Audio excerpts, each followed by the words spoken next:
우리 말씀 하나 볼까요? 마태복음 5장 17절 말씀 한번 보겠습니다. 제가 읽겠습니다. 내가 율법이나 선지자를 폐하러 온 줄로 생각하지 말라.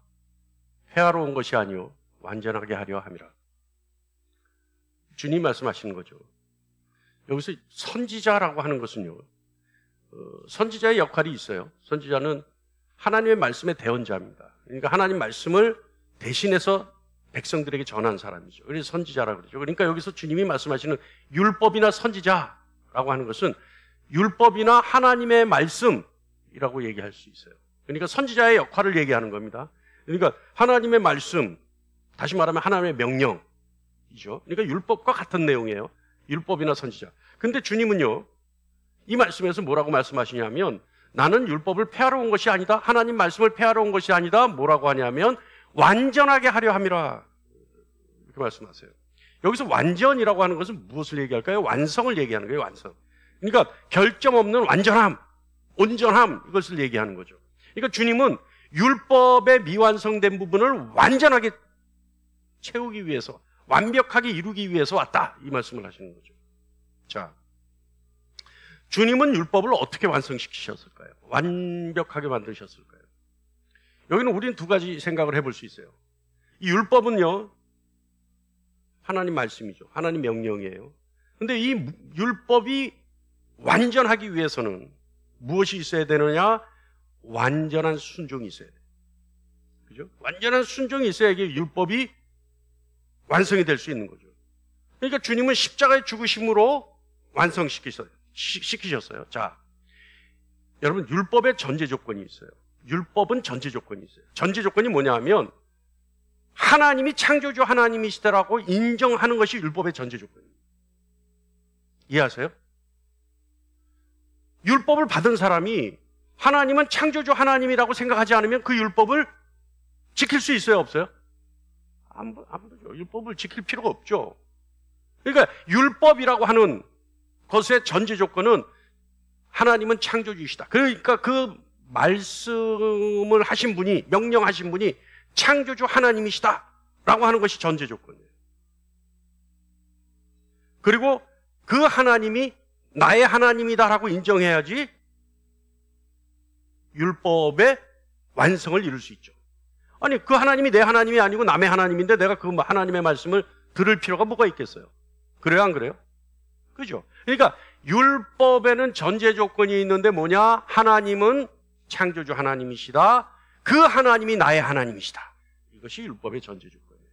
그래야 그것이 인정돼야 비로소 율법이 그 효력, 그 효능을 발휘하게 되죠. 여러분, 목사가 권위가 있어요, 없어요? 목사로서 권위가 있어요, 없어요? 네? 있어요, 없어요? 그러니까 이게 중요한 거예요. 여기서 있다 하시는 분들은 그분 앞에서는 제가 권위가 있어요.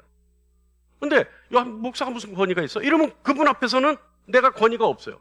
세상 사람들한테 권위가 있어요, 없어요? 목사가? 없어요. 세상 사람들 지나가는데 보고 내가 목사인데 당신 이렇게 해야 될 것 같소. 그러면 들어요, 안 들어요? 뭐라 그래요, 그때? 너나 잘하세요. 그렇게 듣는단 말이에요. 그러니까 이 신앙적, 종교적 권위는요, 인정하느냐 안 하느냐에 딸려 있어요. 거기에서 가름이 돼요. 자, 우리가 조금 전에 했습니다. 율법의 전제 조건이 있다. 그 율법의 전제 조건이 뭐냐? 하나님은 창조주 하나님이시다. 그리고 그 하나님이 나의 하나님이시다 라고 하는 거죠. 그래서 그 전제 조건이 충족이 됐을 때 비로소 뭐가 있어요? 순종이 있는 거예요. 그러니까 율법의 요구를, 율법의 말씀을, 하나님의 명령을 순종하는 거죠. 비로소 그 율법의 기능이 완성지어지는 거예요. 이해하십니까? 그러니까 예수님은 어떻게 하셨어요? 하나님의 명령을, 아버지의 명령을, 하나님이 나의 하나님이라는 그 사실을 인정하고 죽기까지 순종하셨기에 그 율법이 어떻게 됐어요? 완성지어진 거예요. 그 기능이 완전하여진 거라 이 말이죠. 이해하십니까? 자, 두 번째 있어요. 율법의 완성은 사랑이다. 그러니까 예수님이 그것을 완성하시는데 율법을 완성시켰는데 예수님이 그렇다면 예수님이 완성시키신 율법을 뭘로 완성시키셨냐 하면 절대적인 신적 사랑으로 완성시키신 거죠. 왜냐하면 인류애 아니에요? 모든 인간들을 어떻게 하셨어요? 구원하기 위해 십자가에 죽으신 거란 말이에요. 그러니까 그것이 사랑이라는 거예요. 로마서 13장 8절 다 같이 읽어볼까요? 시작. 피차 사랑의 빚 외에는 아무에게든지 아무 빚도 지지 말라. 남을 사랑하는 자는 율법을 다 이루었느니라. 아멘.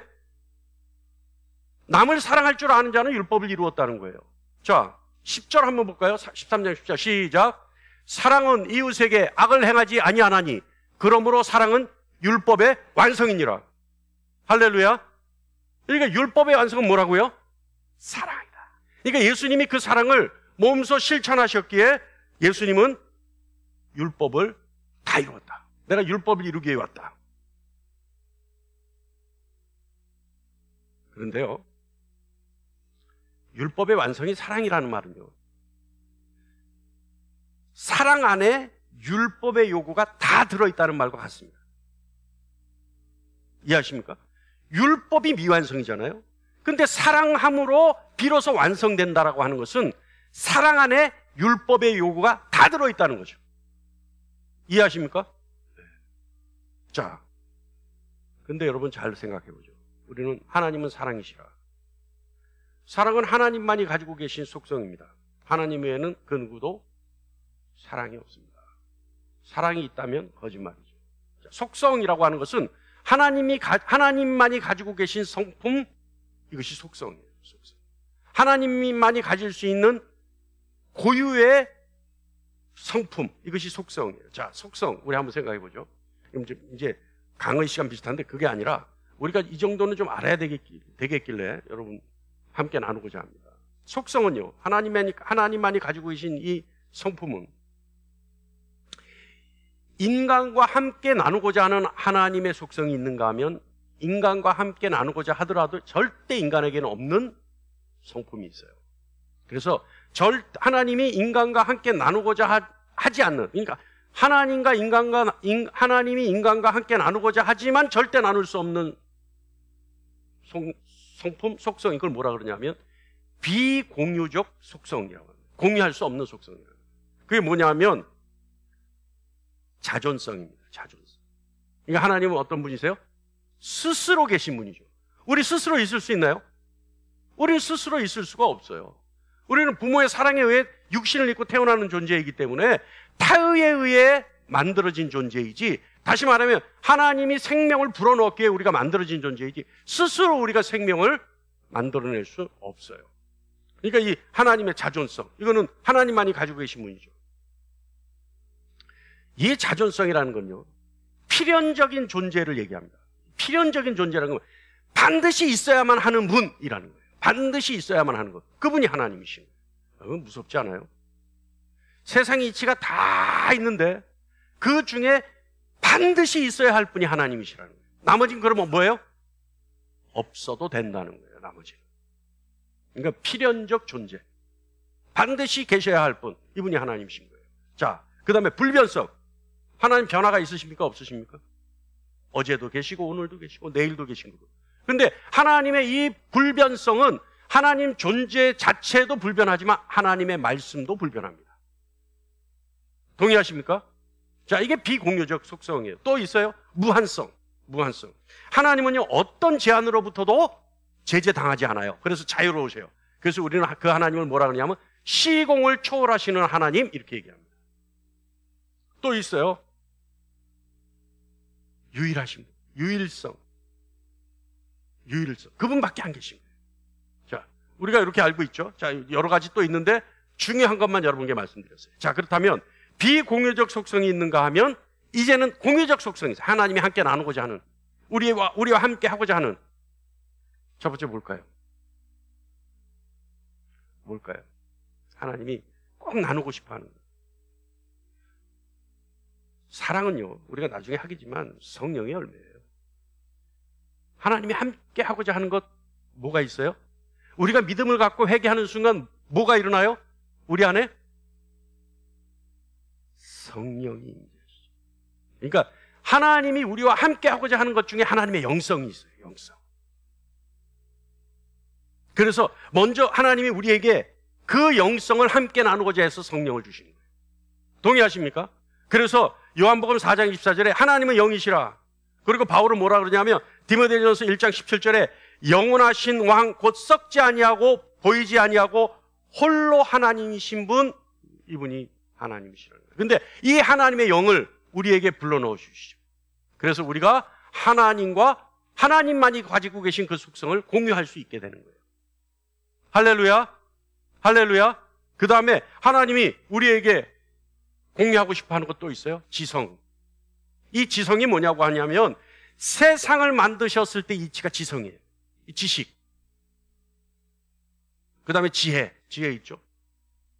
사물의 근본 원리를 꿰뚫어 볼 수 있는 관찰력, 이것이 지혜예요. 여러분, 지혜가 뭐 머리가 잘 돌아가고 뭐 잔꾀를 부리고 이게 지혜가 아니라, 지혜가 있다라고 하는 것은 사건이나 사물을 봤을 때 그 근본 이치를 꿰뚫어 볼 수 있는 통찰력, 이것이 지혜예요.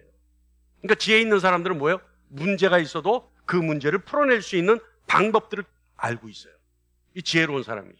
어떤 사건, 사고가 있다 하더라도 그 즉시 무엇을 먼저 해야 되고 무엇을 나중에 해야 되고 이 문제를 풀기 위해 어떤 일을 해야 되는지에 대해서 정확하게 통찰력을 가지고 바라볼 수 있어요. 이게 지혜예요. 그러니까 여러분, 이 지식과 지혜 필요하겠습니까? 필요 없겠습니까? 반드시 필요해요. 이 세상을 살아가는데.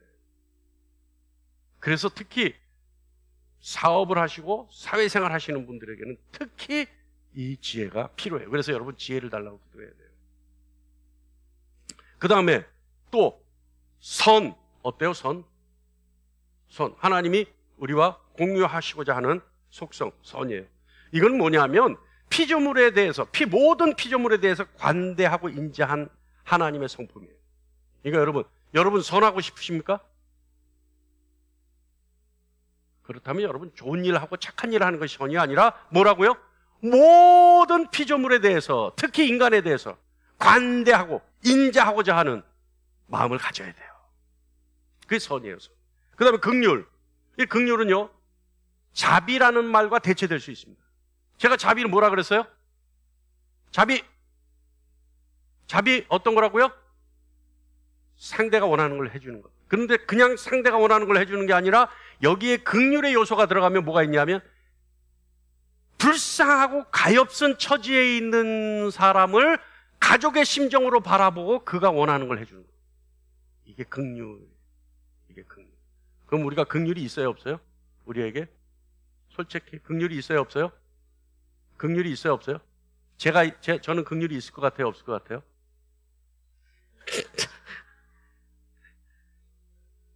자,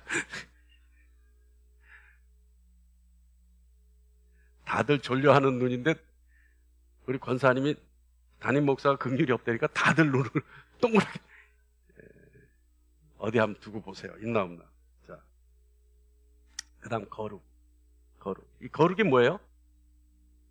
거룩은 철저하게 구별되신 분. 이게 세상과 절대 섞일 수 없는 분. 이게 거룩이에요, 거룩. 그러니까 여러분이 거룩하다 그러면 뭐예요? 하나님의 성품을 닮아서 절대 세상에 용납이 안 되는 분들. 그 거룩이에요. 이거 저번 주에도 얘기했지만 이렇게 자분자분하고 이렇게 부드럽고 이게 거룩이 아니라, 그리고 어떤 행위가 거룩이 아니라 완전한 본질적인 오염에 대한 거부감이 거룩이에요. 그 다음에 의. 이게 뭐냐 하면 거룩을 몸소 실천하려고 하는 의지가 의예요.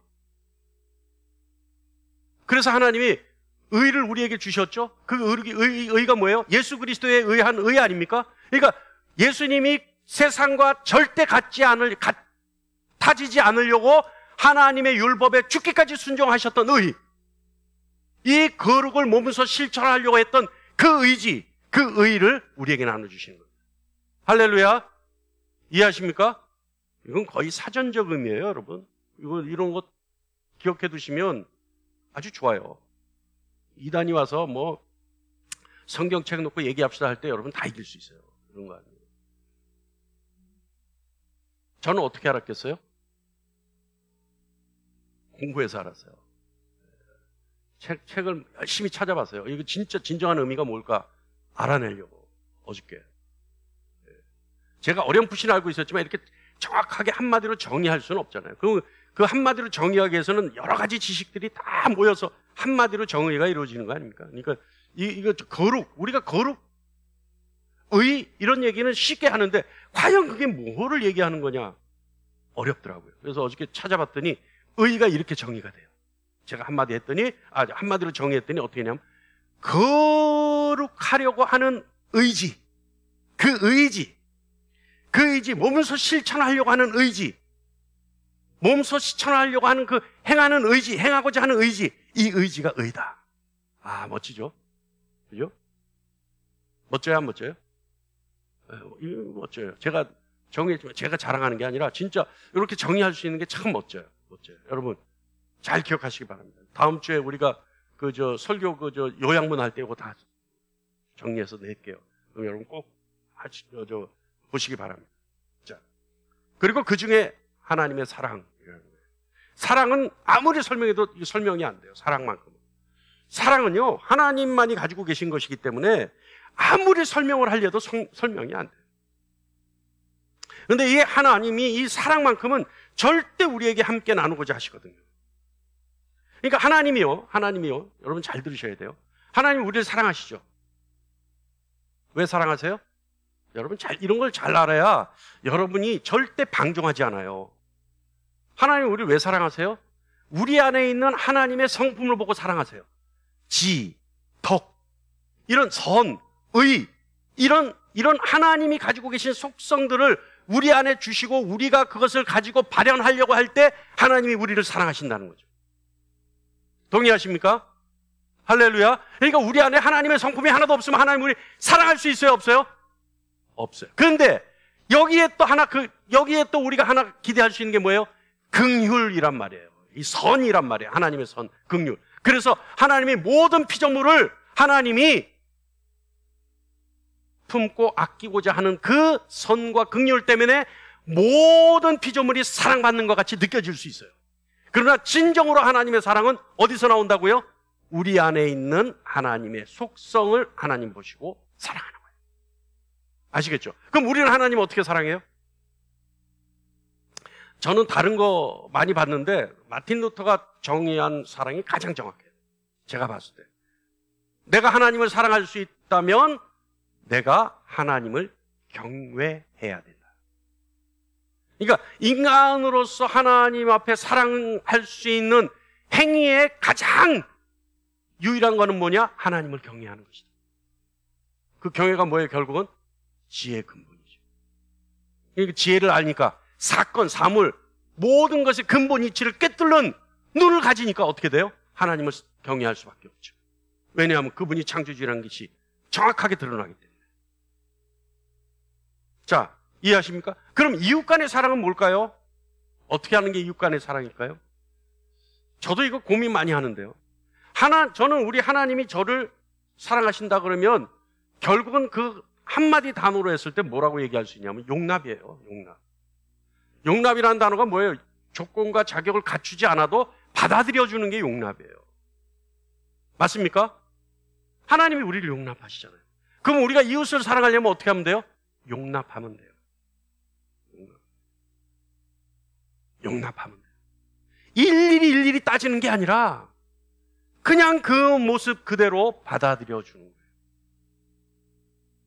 할렐루야. 인정해주는 거예요. 자, 그런데 그 어떤 은사 중에서 가장 으뜸이 사랑인 거예요. 자, 그리스도는요, 인간의 죄를 대신하기 위해 하나님만이 가지고 계신 사랑을 몸소 실천하셨죠. 맞습니까? 자, 근데 여러분 이런 의문 안 가져봤어요? 왜 하필이면 그리스도께서 십자가의 죽임을 당해야지만 이 일이 이루어질 수 있을까? 의문 가져봤어요? 안 가져봤어요? 안 가져봤어요?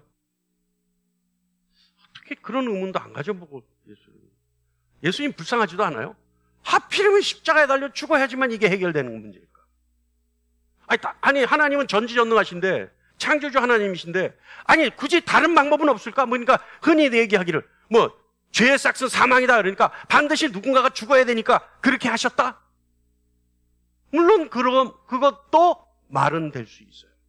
그러나 성경적으로 봤을 때, 정확하게 우리가 신학적으로 봤을 때, 그러면 예수 그리스도께서 왜 십자가에 달려 죽어야만 됐을까?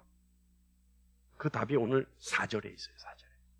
우리 4절 다시 한번 띄워볼까요? 다 같이 시작. 육신을 따르지 않고 그 영을 따라 행하는 우리에게 율법의 요구가 이루어지게 하려 하심이니라. 무엇 때문이라고요? 율법의 요구가 이루어지게 하기 위해서. 그러니까 예수 그리스도께서 율법을 완성시키시고 그 예수를 따르는 우리에게 뭐가 이루어지게 하려고? 율법이 말하는, 요구하는, 명령하는 모든 것이 우리에게도 이루어지게 하려고 예수 그리스도께서 십자가에 죽으시고. 이해하십니까?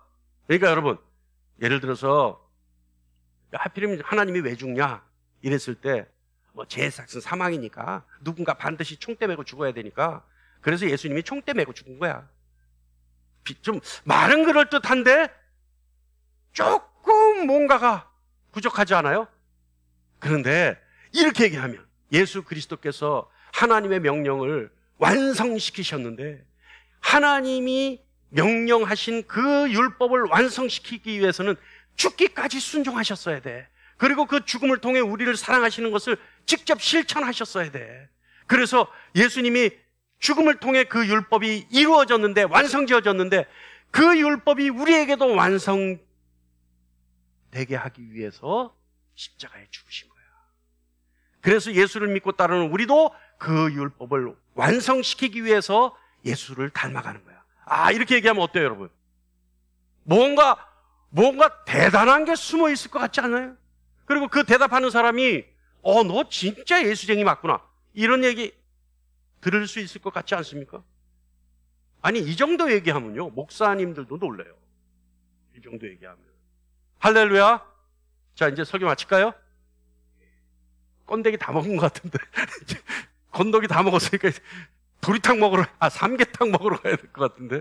자, 근데 오늘 설교가요, 여러분, 스케일이 방대해요. 결론을 지으려면. 그래서 사실은 이 분량이 이번 주하고 다음 주까지 해야 되는데 그러면 끊어져, 맥이. 그래서 그냥 쭉 하니까 조금 여러분 진정성을 가지고 집중해 주셔야 돼요. 그러면 빨리 끝나요. 빨리 끝나요. 시간 안에 끝날 텐데 내용 자체가 방대해요. 그러니까 여러분 집중해서 들어주시기 바랍니다. 자,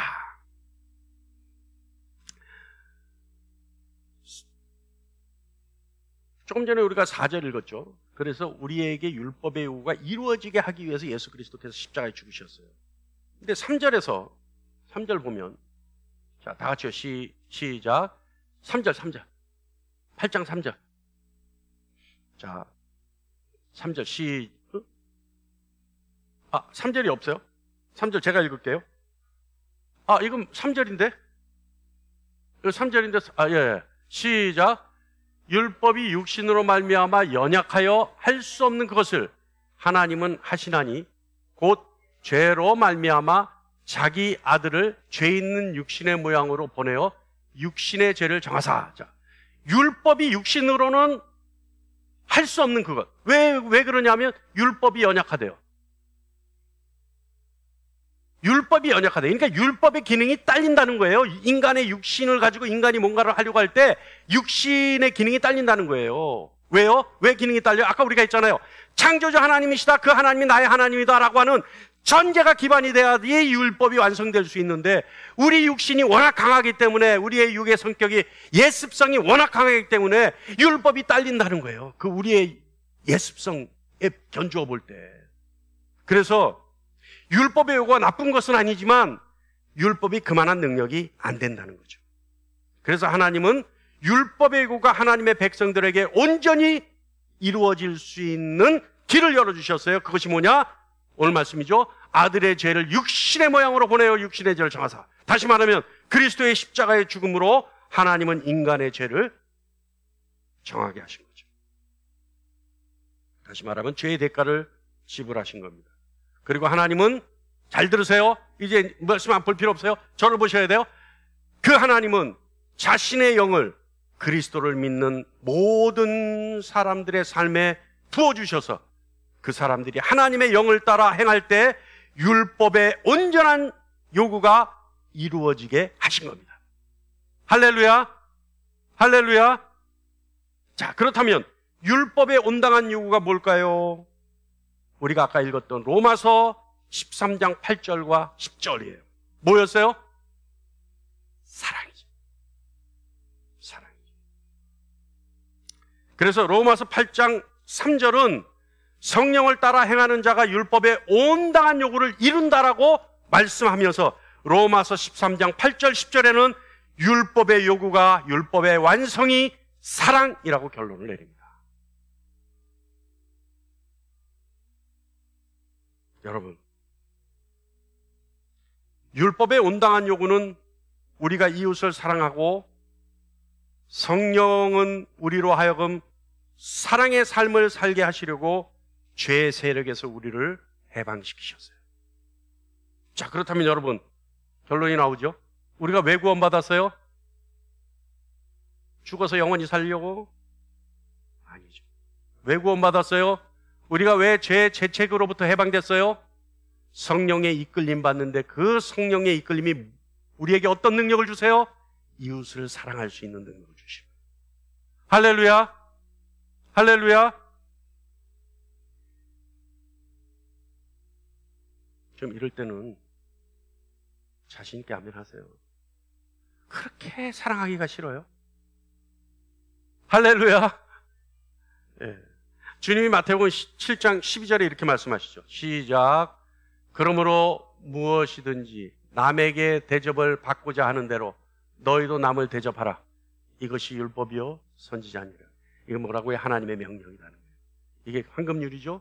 예? 그럼 뭐예요 이게? 제가 이 말씀을 가지고 뭘 해요? 자비가 여기에 있잖아요. 자비가 무엇이든지 네가 받고자 하는 대로 남에게 대접하라는 거예요. 네가 받고자 하는 그 무엇인가 있는 대로 남도 그렇게 하라는 거예요. 그가 원하는 대로 해주라는 거죠. 맞습니까? 맞습니까? 주님이 이렇게 우리에게 가르쳐 주셨어요. 여러분, 성령을 따라 행하는 자는 율법의 온당한 요구를 이룬다고 말했을 때 바울이 말하고자 하는 바는 성령을 따라 행하는 자는 하나님을 사랑하고 이웃을 사랑하게 된다는 것이고 이것이 율법을 이루는 전부이다 라고 얘기하는 겁니다. 맞습니까? 맞습니까? 이게 지상명령이에요. 우리 좀 더 확실하게 하기 위해서 우리 갈라디아서 말씀을 좀 보죠. 갈라디아서 5장 13절로 14절 말씀입니다. 다 같이 읽겠습니다. 시작. 형제들아, 너희가 자유를 위하여 부르심을 입었으나 그러나 그 자유로 육체의 기회를 삼지 말고 오직 사랑으로 서로 정노릇하라. 온 율법은 내 이웃을 사랑하기를 내 자신같이 하라 하신 한 말씀에서 이루어졌나니. 할렐루야. 온 율법이 어떻게 이루어졌다고요? 이웃을 사랑하는 이 한마디로 온 율법이 이루어졌다는 거예요.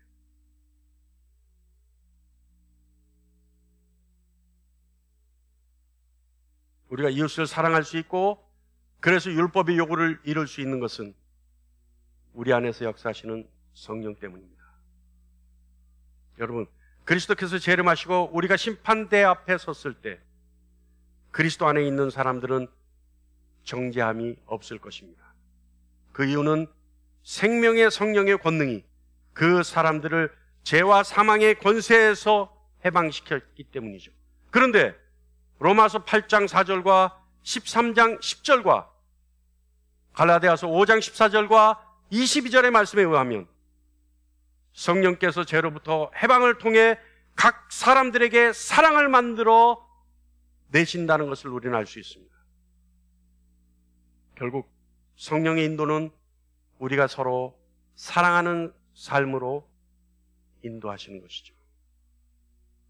여러분, 저를 보세요. 여러분, 이제 중요한 얘기예요. 사랑하지 않는 사람은 매일 삶에서 만나는 사람들을 사랑하지 않는 사람은 성령의 인도를 받지 못하는 사람입니다. 그 사람들은 심판의 날 무죄 선고를 받지 못할 것입니다.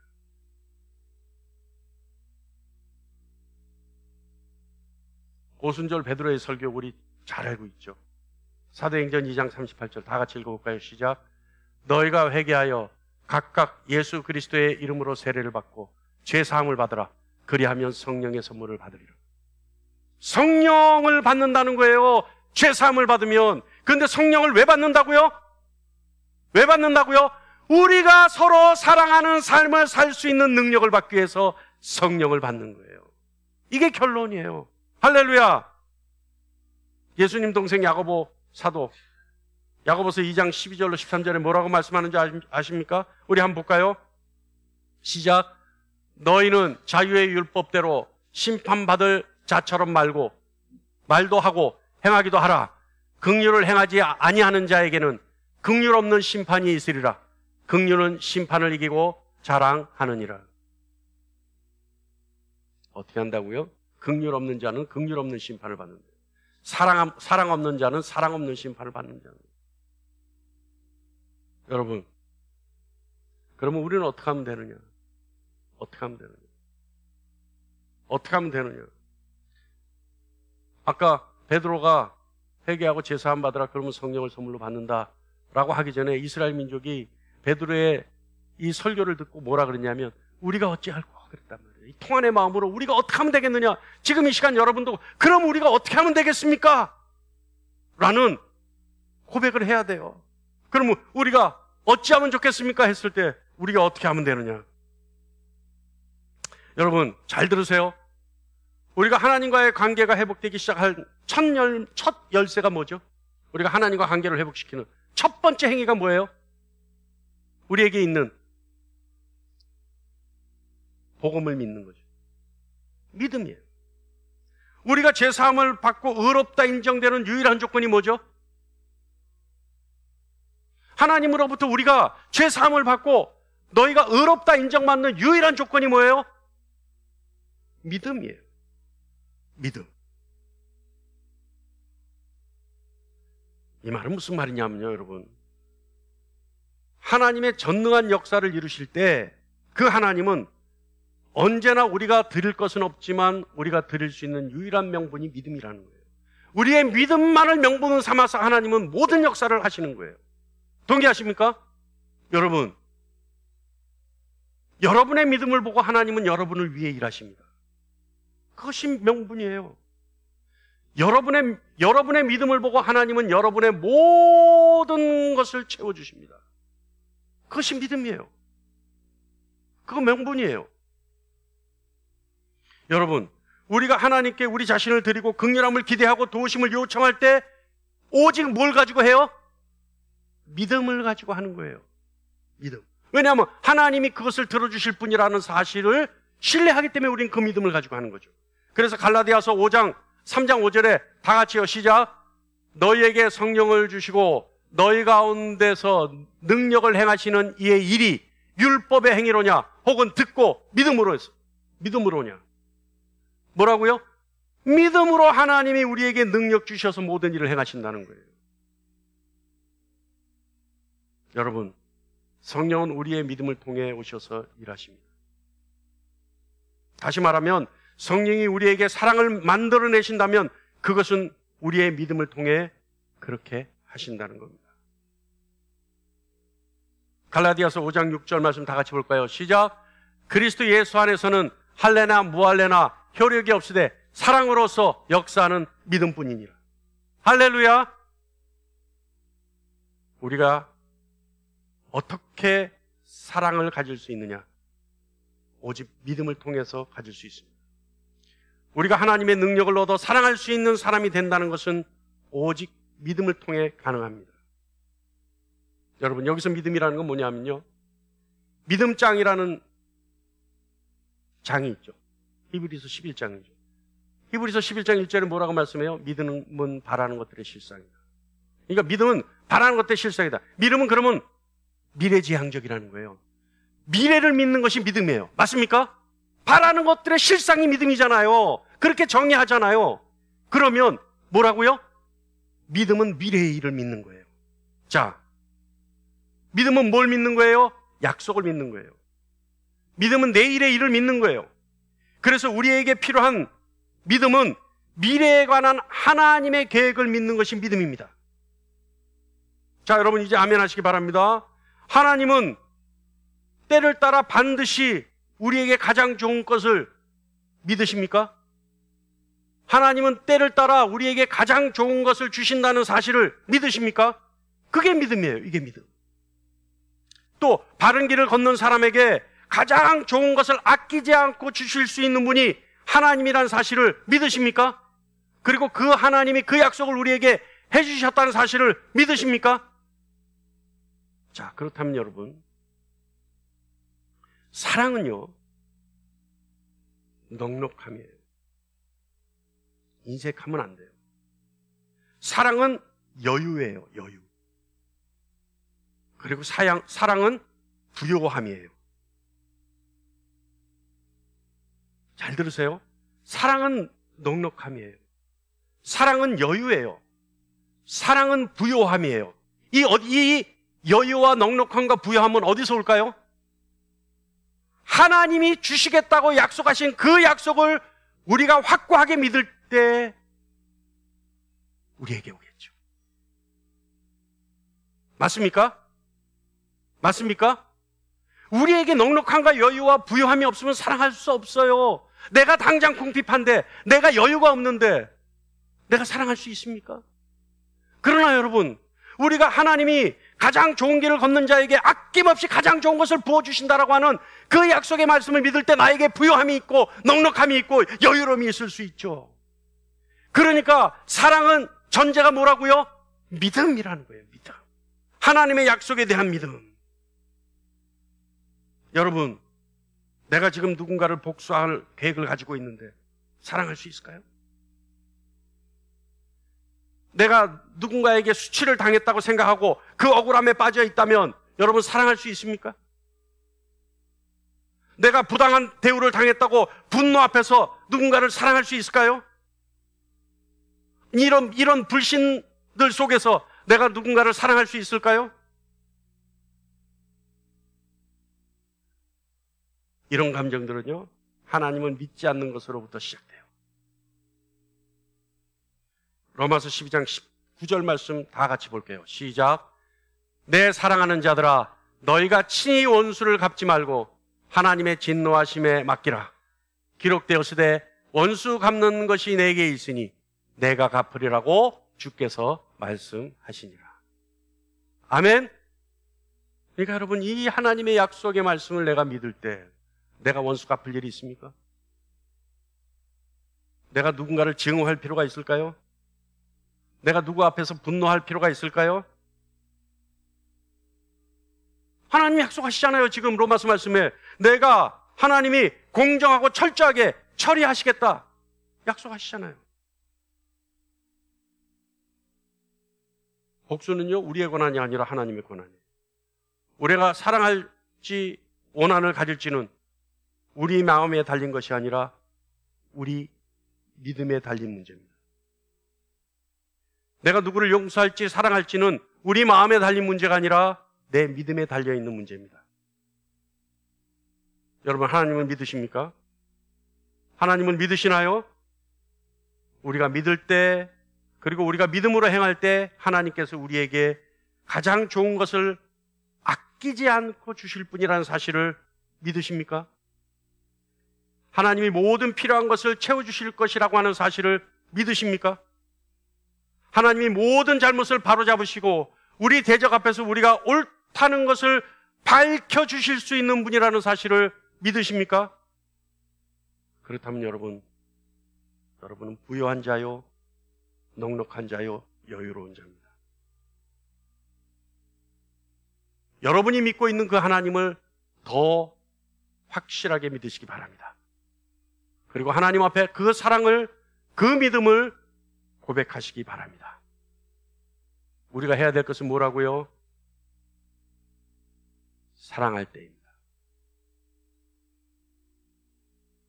우리가 하나님을 믿을 때 성령 하나님은 우리에게 능력 부어주셔서 우리가 사랑하는 삶을 살 수 있게 이끌어 가십니다.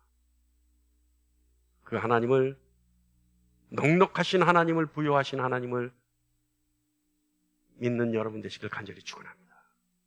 그 믿음으로 여러분의 사랑이 넘쳐나기를 간절히 축원합니다.